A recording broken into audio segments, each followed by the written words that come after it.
একটা ভালো খবর দেব। সকালবেলা ভালো খবর দিয়ে শুরু করি। ভালো খবরটা হলো এবার দেশবাসী ঐক্যবদ্ধ হয়েছে আলহামদুলিল্লাহ। বাউফলে আরো ঐক্যবদ্ধ হয়েছে। আপনারা জানেন যে ইসলামপন্থীরা বাক্স এবার 4টে দেবে। ইসলামপন্থীরা বাক্স কয়টা দিবে এবার? ইসলামপন্থীদের বাউফলে বাক্স কয়টা? ইসলামপন্থী দেশপ্রেমিকদের বাক্স যদি একটা হয়, এক আল্লাহ ছাড়া এবার আমাদেরকে আর কেউ ঠেকাতে পারবে না। এখন আমাদেরকে বলে কয় ভাই ইসলাম রাজনীতিতে টাইনেন না, বলে না বলে বাউফলের বাইলে বলে, এখানে তো আর বলে না। আমরা আজকে থেকে বলতে পারবো যে মসজিদে যে ইসলাম আছে ওই ইসলাম শুধু মসজিদের জন্য না, ওই ইসলাম গোটা জমিনের জন্য আল্লাহ দিয়েছেন। ইসলামের ভিত্তিতে মসজিদ চলে, সুতরাং মসজিদে শান্তি না অশান্তি? ওই ইসলামের ভিত্তিতে যদি আমাদের জমিনটা চলে, বাউফলটা চলে, ধুলিয়াটা চলে, তাহলে শান্তি না অশান্তি? আমরা শান্তি চাই না অশান্তি চাই? তাহলে এবার আমাদের কথা হচ্ছে, বক্তব্য হচ্ছে, স্লোগান হচ্ছে সব মতবাদ দেখা শেষ, সব মতবাদ দেখা শেষ, সব মতবাদ দেখা শেষ। এটা একজন মুসলিম হিসাবে আমাদের দায়িত্ব আছে না নাই? এটা কি শফিকুল ইসলাম মাসুদের দায়িত্ব না সবার দায়িত্ব? এটা কি জামাত ইসলামের দায়িত্ব না সব দল মতের মানুষের দায়িত্ব? যদি এটা হয় তাহলে কেন বলেন জামাত পছন্দ করি না? জামাত পছন্দ করেন না আপনি, কিন্তু ইসলাম তো পছন্দ করেন। তাহলে ইসলামের পক্ষে যারা কথা বলবে আমরা তাদের সাথে আছি না নাই? একজন মুসলিমের এই দায়িত্ব আছে না নাই? কেউ যদি এসে অন্য কোন দলের লোক এসে যদি ইসলামের কথা বলে আমরা তার সাথে থাকবো না? কিন্তু সেই দল যদি বলে আমরা বড় দল, আমরা ভালো দল, আমরা টিউবওয়েল দেবো, রাস্তা দেবো, ঘাট দেবো, সব দেবো, খালি শরিয়া আইন মানি না, আমরা তাদের সাথে আসি না নাই? থাকলে ইমান থাকবে না? এটা কি আমার মসলা না ইসলামের মশলা? এখানে আলেমগণ আছেন, মাদ্রাসার প্রিন্সিপাল আছেন, মাদ্রাসার শিক্ষক ওলামায়ে কেরাম আছেন। এইটার জন্য ওলামায়ে কেরাম হওয়ারও দরকার নাই। যারা আছেন সম্মানের সাথে বলছি, সাধারণ মুসলিম হিসাবে এইটা আমরা বুঝি না? এই যে আপনি মৃত্যুবরণ করবেন, মৃত্যুর পর আপনাকে কবরে রাখার সময় বলা হয় বিসমিল্লাহি ওয়া আলা মিল্লাতি রাসূলিল্লাহ। কার মিল্লাতের উপর রাখেন আপনি? নাকি বলেন যে অমুক নেতা অমুক প্রেসিডেন্টের মিল্লাতের উপর রেখে গেলাম, অমুক নেতার মিল্লাতের উপর রেখে গেলাম? সাহস করে এটা বলতে পারবেন কবরে কেউ? যদি বলতে না পারেন তাহলে ওখানে তো আমার মিথ্যা কথা বলা হচ্ছে, কারণ আমার জীবন তো রসুলের মিল্লাতের উপরে চলে নাই। আমি তো স্লোগান দিছি আমার নেতা তোমার নেতা, অমুক নেতা তমক নেতা, আমার নেতা তোমার নেতার স্লোগান তো মুসলমানের হবে আমার নেতা তোমার নেতা বিশ্বনবী মুস্তাফা। দেখি স্লোগান ধরেন তো, আমার নেতা তোমার নেতা,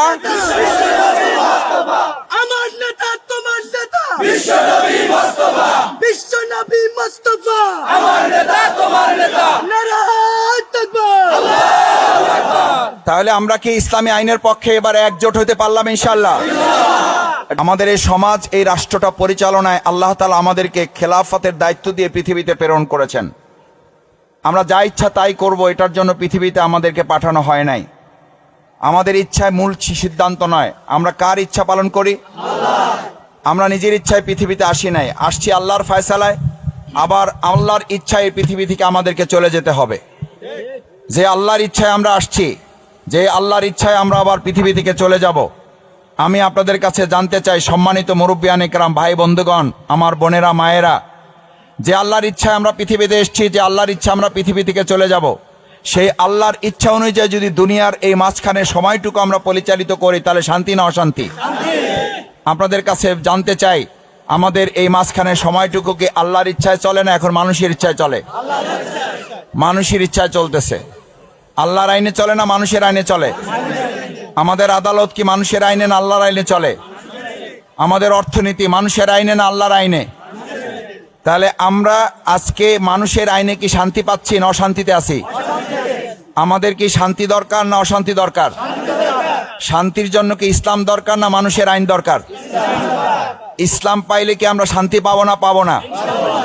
ইসলাম দিয়ে রাসূল করিম সাল্লাল্লাহু আলাইহি সাল্লাম অন্ধকার মদিনাকে আলোকিত মদিনা করতে পারছিলেন না পারেন নাই?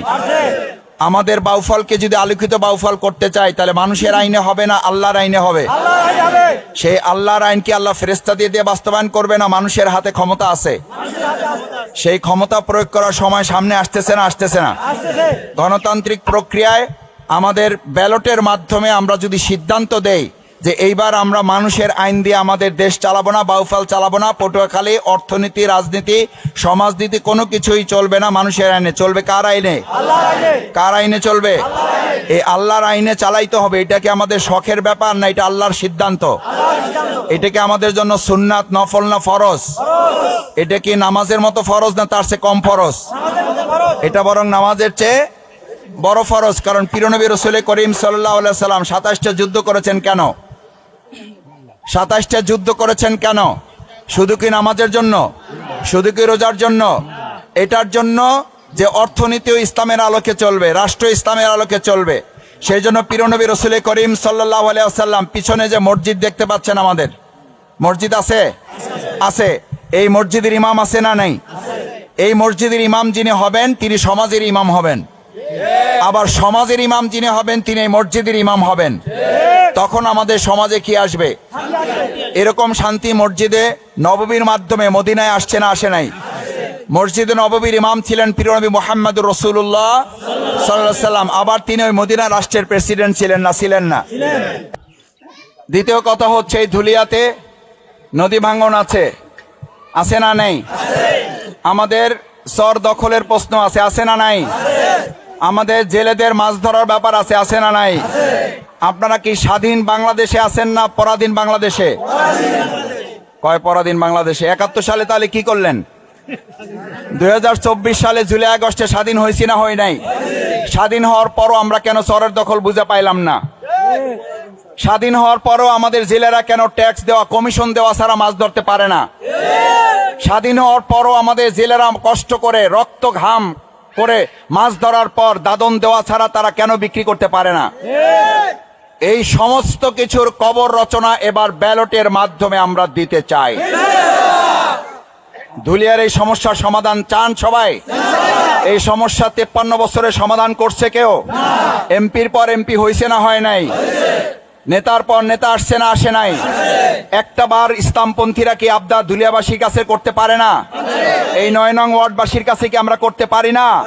বিভিন্ন পদে বিভিন্ন প্রতীকে দলে আপনারা ভোট দিয়েছেন, এইবার আপনারা ইসলামের পক্ষে একটা ভোট দিয়ে দেখেন। আমাদেরকে 5 বছর না, ইনশাল্লাহ আমরা ধুলিয়াকে 1 বছরে পরিবর্তন করে দেব। কয় বছরে? 1 বছরে পরিবর্তন করে দেব। ধুলিয়ার বাঁধ নির্মাণ থেকে শুরু করে এখানকার জিও ব্যাগ দেওয়া, বাঁধ নির্মাণ করা, যাতে বন্যা হলে, দুর্যোগ হলে পানিতে আপনাদের এলাকা ফসল তলিয়ে যায় না, যায় না? এগুলোর দিকে আমাদের নেতা এমপি যারা হয়েছে, কেউ কয় 10 বার হয়েছি, কেউ কয় 8 বার হয়েছি, কেউ কয় আমার পুরা জীবন আমি এমপি থাকবো আল্লাহ বাঁচায় রাখলে। বলছে না বলে নাই? আলহামদুলিল্লাহ, আল্লাহর ফয়সালা আছে না নাই? এখন এমপি আছে না জেলে আছে? এটার মালিক কে? মালিক কে? আল্লাহুম্মা মালিকাল মুলকি তুতিল মুলকা মান তাশা ওয়া তানজিউল মুলকা মিম্মান তাশা ওয়া তুইজ্জু মান তাশা ওয়া তুযিল্লু মান তাশা বিয়াদিকাল খায়র ইন্নাকা আলা কুল্লি শাইইন কাদির। রাজত্ব দেওয়ার মালিক কে? রাজত্ব ছিনাই নেওয়ার মালিক কে? ইজ্জত দেওয়ার মালিক কে? লাঞ্ছিত করার মালিক কে?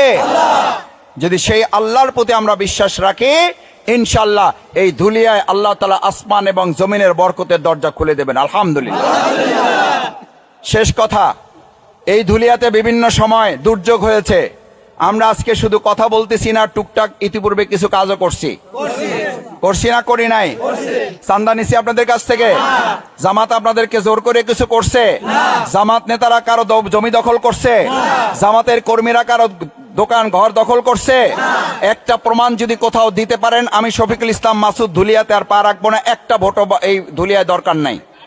কিন্তু ধুলিয়াতে আপনাদের কাছে যারা ভোট চাইতে আসবে তাদের কাছে জিজ্ঞেস করবেন আমাদের চাষিরা তাদের জমি বুঝে পাইল না কেন? ভোট চাইতে আসলে তাকে আগে জবাব দিতে হবে আমাদের নদী ভাঙন রোধে কেন সিদ্ধান্ত আপনারা নিতে পারেন নাই? নদী ভাঙনের সিদ্ধান্তের পাশে আমাদের এই ভোট চাইতে আসে নেতাদের জিজ্ঞেস করবেন আপনাদের কর্মীরা আমাদের জমি দখল করা সহ আমাদের জেলেদের ইজ্জত নষ্ট, তাদের মাছ দখল করা, তাদের কাছ থেকে কমিশন নেওয়া এখনো বন্ধ করে নাই, বরং আগে 2 জন নিত, এখন 5 জন নেয়। এই প্রশ্নের জবাব না দিয়া ধুলিয়াতে আমাদের কাছ থেকে কেউ ভোট পাবেন না। বলতে পারবেন এটা? যে ভোট পাবেন, কিন্তু ভোটের আগে এই জবাব দিতে হবে। এই জবাব যদি দিতে পারেন তাহলে ভোট নিয়েন, কোনো অসুবিধা নাই। আমি ওনাদের 2-1 জন নেতার কথা শুনেছি, কয় মাসুদ ভাই আমি ভালো মানুষ, আমি এসবের